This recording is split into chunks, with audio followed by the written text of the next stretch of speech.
नए वर्ष में हम प्रवेश कर गए और भगवान की कथा और भगवान के चिंतन से इस नए वर्ष को प्रारंभ करते हैं। आप सभी को नए वर्ष की बहुत बहुत शुभकामनाएं। आपके जीवन में ये वर्ष भक्ति लेकर आए, भगवत प्रेम लेकर आए, सेवा का भाव लेकर आए और हर प्रकार की समृद्धि खुशियां लेकर के आए।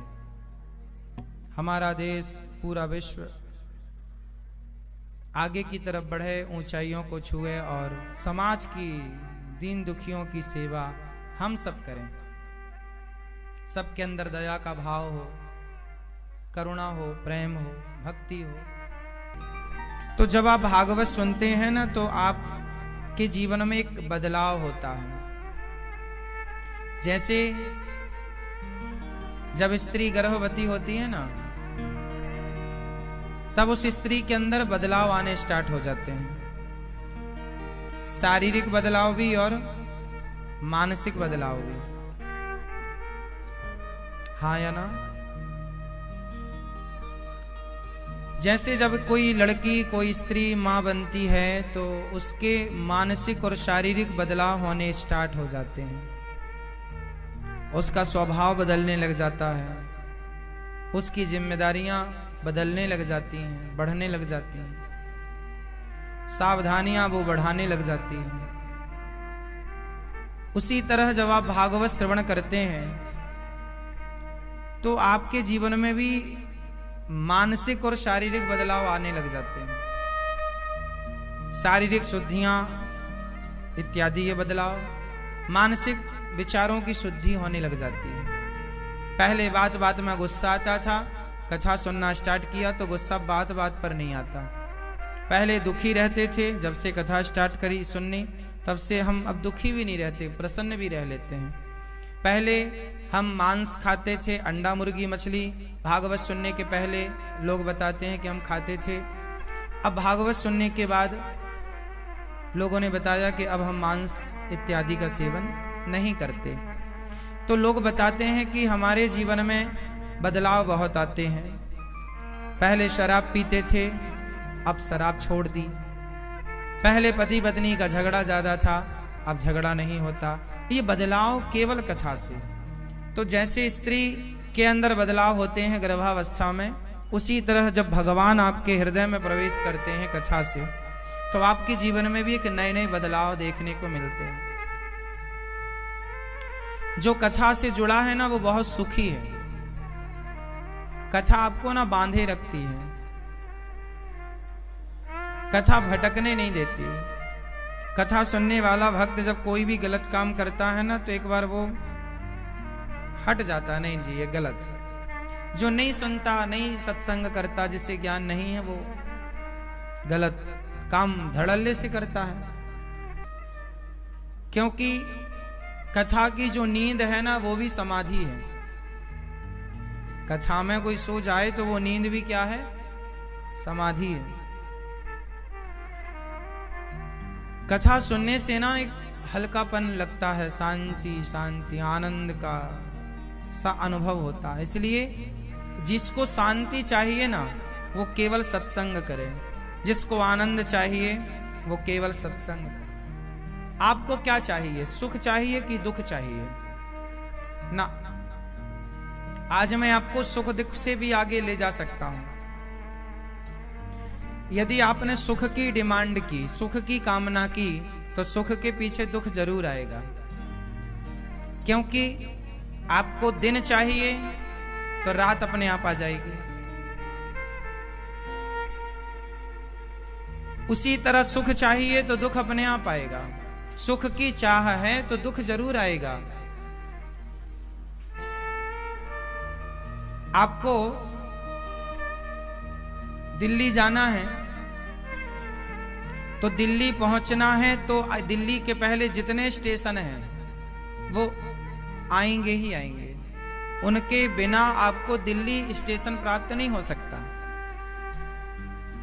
अब आप कहो कि नहीं हमें तो सीधा दिल्ली जाना है, तो दिल्ली तो जाओगे, लेकिन इन स्टेशनों से होकर ही जाना पड़ेगा यदि आप ट्रेन से जा रहे हैं तो। उसी तरह आप सुख के स्टेशन तक जा रहे हैं तो दुख तो ना चाह करके भी आना है। इसलिए हमें सुख नहीं चाहिए और ना दुख भी चाहिए।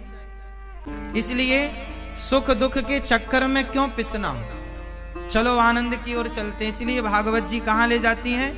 आनंद। इसलिए हमारे यहां होता है नंद के आनंद भयो जय कन्हैया लाल। इसलिए आनंद का सागर, यहां आनंद है, यहां सुख दुख नहीं। आप लोग चिल्लाते ना महाराज जी हमें सुख नहीं मिला, सुख सुख चाहो ही मत, आनंद में रहो। जिनके जीवन में मिला सत्संग है उन्हें हर घड़ी आनंद ही आनंद है। तो आनंद में रहना। लोग क्या बोलते हैं गांव खेड़े में, भाई कैसे हो? आनंद में है, आनंद में। तो किस में रहना है आपको? तो आनंद में कब रहोगे? आजकल लोग शराब पीते हैं, बारों में जाते हैं, क्लबों में जाते हैं। ये क्या चाहते हैं? सुख। स्त्री से क्या मिलता है? सुख। पुरुष से क्या मिलता है? सुख। पैसे से क्या मिलता है? सुख। परिवार से क्या मिलता है? सुख। खाने पीने से क्या मिलता है? सुख। और जहां से सुख है वहां से दुख जरूर आएगा।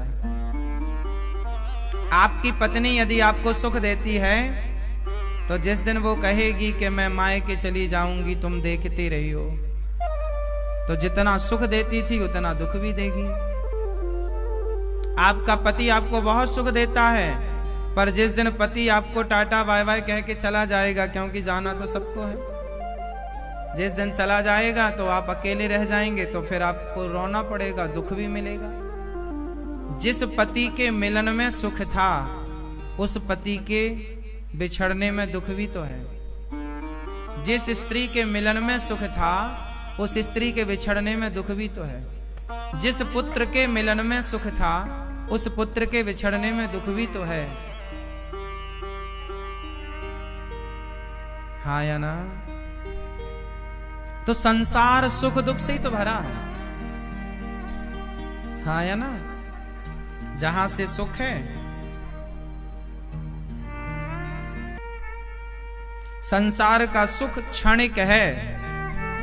गुलाब जामुन आपको सुख दे सकती है, स्वाद अच्छा है। रसगुल्ला आपको सुख दे सकता है, स्वाद अच्छा है। पर कितना? गुलाब जामुन आपको पसंद है, रबड़ी आपको पसंद है, तो कितनी खाओगे? इतनी सी खाओगे? 250 ग्राम खाओगे? आधा किलो खाओगे? 1 किलो तो आप मुश्किल है कि खाओ। आपको जो चीज बहुत पसंद है वो कितनी मात्रा में खाओगे? एक मात्रा के बाद वही चीज आपको अच्छी नहीं लगेगी। अधिक आपको, माना कि किसी को रबड़ी पसंद है तो उसके सामने 2 किलो रबड़ी रख दो, तो थोड़ी देर तक तो वो आनंद में रहे, बहुत मजा, बहुत अच्छी बनी। लेकिन जब खिलाती रहो, भाई और लो और लो, बस बस अब नहीं, अब नहीं, ज्यादा खिलाओगे तो फिर उल्टी हो जाएगी। हाँ या ना? तो संसार का सुख ना जरा सा है, सुख जरा सा। किसी भी क्षेत्र में चले जाओ आप, संसार का सुख जरा सा इसलिए है क्योंकि हम ही जरा से हैं, हमारा जीवन ही जरा सा है, जिंदगी जरा सी है। आपकी जिंदगी कितनी बड़ी है? क्षण भंगुर जीवन की कलिका, कल प्रात को जान खिले न खिले। मलयाचल की सुचि सुंदर मंद सुगंध, समीर चले न चले। कलिकाल कुठार लिए फिरता तन नम्र है, चोट झिले न झिले। भजले हरि नाम अरि रसना, फिर अंत समय में हिले न हिले। इसलिए जीवन बहुत थोड़ा है, अल्प है। पता नहीं कल हो ना हो, हम आज हैं कल रहेंगे इसकी भी तो कोई गारंटी नहीं है। इसलिए आप लोग सुख दुख से हट जाओ। आनंद, और आनंद कहां है? आनंद बाहर है, बाहर है, कहां है? आनंद है भगवान के स्मरण में, भगवान की कथा में। इसलिए ज्यादा से ज्यादा समय अपना बिजनेस करो, व्यापार करो, पत्नी परिवार को समय दो और थोड़ा सा समय निकालकर उस परमात्मा को समय दो। वो परमात्मा, आप आधा घंटा भी ईश्वर का ध्यान कर लोगे तो आधा घंटा में ही वो ईश्वर आपको आनंद से ऐसा भर देगा कि 23.5 घंटे के लिए चार्ज हो जाओगे। मोबाइल डिस्चार्ज हो गया तो पावर से जोड़ना पड़ेगा।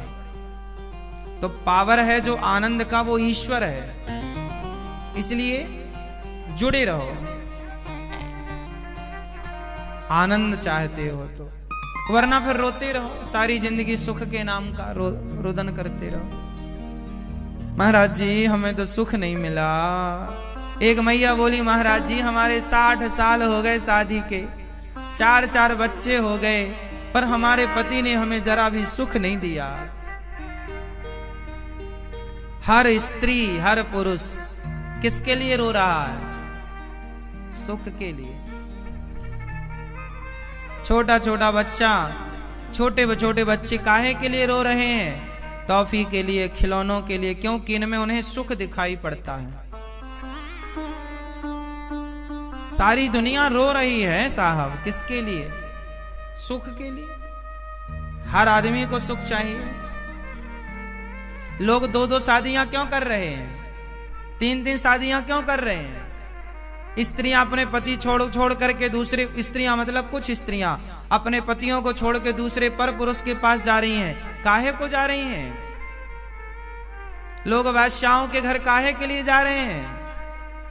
सुख पाने के लिए। उन्हें लगता है यहां सुख है। भूल में है वो। खुजली को खुजलाने में बहुत मजा आता है। खुजली हुई कभी आप लोगों को? जब खुजली होती है ना, खुजलाने बहुत अच्छा लगता है। खुजाते जाओ, खुजलाते जाओ, खुजलाते जाओ। लेकिन जब खुजलाना बंद करो ना तो फिर क्या होती है? जलन होती है, बहुत पीड़ा होती है। ये संसार का सुख भी ना खुजली की तरह है। पहले लगता है बहुत अच्छा है, बहुत अच्छा है, बहुत अच्छा है, बाद में लगता नहीं जी।